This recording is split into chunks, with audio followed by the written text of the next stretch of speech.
currently we are in campaign trail with Rivava Jadeja, who is contesting from Jamnagar North Assembly seat in Gujarat, and this is for the first time that she has tried her luck in the electoral battle. So we will talk to her, and as you can see, she has been greeting number of people over here during the door-to-door campaign for the assembly elections this time. So we will talk to her and understand what she feels about the 2022 Gujarat Assembly elections, which is being seen as one of the electrifying elections of 2022. आप पहली बार electoral battle में आई हैं, Jamnagar north की seat है, काफ़ी high profile seat अब बन चुकी है आपके आने से, तो किस तरह का एक्सपीरियंस रहा है अभी तक आपका? अभी तक आपका किस तरह का एक्सपीरियंस रहा? जी, एक मैसिव रिस्पांस मिला है और उसके लिए मैं तहे दिल से शुक्रिया करना चाहूँगी हमारे ऑनरेबल प्रधानमंत्री नरेंद्र मोदी जी का, सेंट्रल जो नेतृत्व है माननीय अमित शाह जी का, जेपी नड्डा जी का, और गुजरात की जो एक विकास गाथा है डबल इंजन की सरकार के माध्यम से हमारे माननीय भूपेंद्र भाई पटेल सीएम का, सीआर पाटिल जी का, और भारतीय जनता पार्टी के जितने भी सनिष्ठ कार्यकर्ता भाई बहन हैं उन सबका, कि उन पे विश्वास रखकर, और भारतीय जनता पार्टी के ऊपर विश्वास रखती है जनता का, कि जिन्होंने मुझे ये अवसर दिया, जिन्होंने मुझे ये प्रत्याशी के रूप में एक जो मेरे पर पसंदी का कलश ढोला गया है, तो डेफिनेटली बहुत ही खुशी की बात है। और सेकेंड थिंग के this is the first time in the history कि जब 78 नॉर्थ पे एक युवा महिला कैंडिडेट को अपॉर्चुनिटी मिली है, तो ये भी मेरे लिए बहुत एक गौरव की बात है। जैसा हम लोगों ने फील्ड में देखा है आपके हस्बैंड रविंद्र सिंह जडेजा को, उसी तरह की तेजी है आपके अंदर। लोगों के डोर टू डोर कैंपेन में जब आप जाती हैं तो काफ़ी तेज आप चल के निकल जाती हैं। नहीं, एक्चुअली ये अलग एक बात है, बट सबको साथ लेके चलना और छोटे से छोटे प्रश्नों का उस पर फोकस करके जामनगर महानगर को हम स्मार्ट सिटी के तौर पे कैसे आगे लेके जाए, वही एक मेरा एजेंडा है, वही एक मेरा मोटिव है। आपने 2018 में पॉलिटिक्स में एंट्री की और करीब 4 साल तक आपने महिला सशक्तिकरण के लिए करीब 200 गांवों में काम किया है, तो उसके बारे में बताएं हम लोगों को कि मीन्स किस तरह का आपका वहाँ पे एक्सपीरियंस रहा? जी, डेफिनेटली एक्सपीरियंस बहुत ही अच्छा था, और मेरा एक मैंने खुद का बिल्ड किया हुआ ट्रस्ट था, श्री मातृशक्ति चैरिटेबल ट्रस्ट,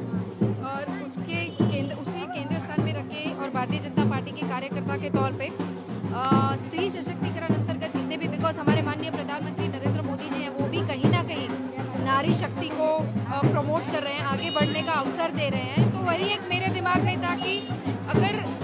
गांव की महिलाएं जितनी सशक्त होंगी, कितनी जागरूक होगी, तो जो आने वाली पीढ़ी है वो अपने आप ही सशक्तिकरण के पथ पे चलेगी। आप एक मैकेनिकल इंजीनियर, फिर परिवार में आपके एक एस क्रिकेटर हैं, ऑलराउंडर हैं, अब एक पॉलिटिशियन की भी एंट्री हो रही है घर में, और चूंकि रविंद्र भाई जडेजा की जो दीदी हैं वो भी कांग्रेस से जुड़ी हुई, तो काफ़ी आरोप लगते रह रहे हैं कि मीन्स एक ही परिवार से दो आइडियोलॉजी। जैसे आपने बात करा मैकेनिकल इंजीनियरिंग, तो मैंने बहुत अर्ली डेज ऑफ स्कूल से डिसाइड किया था कि या तो मुझे देश सेवा करनी है या फिर समाज सेवा में मुझे आना है, तो उसी के लिए I went Delhi after my graduation, and I had been there for 3 years for the civil services, then I appeared for Indian Air Force as well. कहीं ना कहीं जहन में था कि लोगों के लिए, देश के लिए कुछ करना है, but then I got married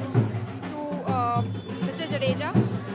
उसके बाद से ये लाइफ का जो ट्रैक था कहीं अलग डायरेक्शन में आ गया, कहीं ना कहीं मुझे ये लगा कि मेरा जो एक स्वप्न था वो कहीं पीछे छूट रहा है, तो उसे मुझे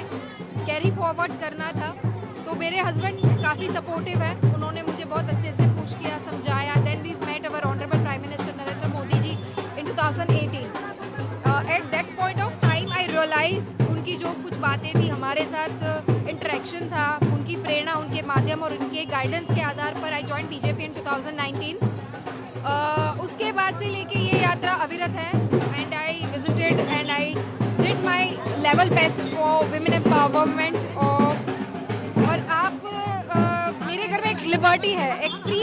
atmosphere, and this is not the first time when different people join different parties, ठीक है, तो उनकी उनकी विचारधारा किसी अलग पार्टी के साथ है, उनका मंतव्य किसी अलग पार्टी के साथ है, तो वो अपने हिसाब से आगे बढ़ रही है। मैंने भारतीय जनता पार्टी ज्वाइन किया है, तो मेरी एक विचारधारा भारतीय जनता पार्टी के विश्वास के आधार पे ऊपर मैं आगे बढ़ रही हूँ। और यहाँ सिचुएशन प्रीटी सिंपल है कि मनभेद नहीं है, मतभेद कहीं कहीं हो सकता है, तो दैट्स इट। गुजरात में 1995 से भाजपा की सरकार है यहाँ पे, और हमेशा हम लोगों ने देखा है कि लड़ाई चूंकि यहाँ कांग्रेस या भाजपा में होती थी, बट इस बार आप जो है आके काफ़ी एग्रेसिव कैंपेनिंग कर रही है गुजरात में, काफ़ी चैलेंज के तौर पे वो अपने आप को दिखा रही है लोगों के बीच में, तो इस पे आप क्या कहना चाहेंगे? ये आपको आंसर मिल गया कि जो मास है, ठीक है, और गुजरात की जो जनता है, उन्होंने कभी ट्राइपोलर इलेक्टोरल वो पार्टी को एक्सेप्ट नहीं किया है और ना करेगी आगे, बिकॉज मुझे और केंद्र का जो नेतृत्व है उन सबको भारतीय जनता पार्टी पे विश्वास है। This was Rivava Jadeja who clearly said that she is getting immense love and support from the people of Jamnagar over here, and she also clearly stated that the state has never seen a trilogical fight over here and it has only remained bipolar. So this time also the contest is only between the Congress and the BJP, and AAP is nowhere in the field. For the New Indian, Anand Singh with video journalist Amit Rawat.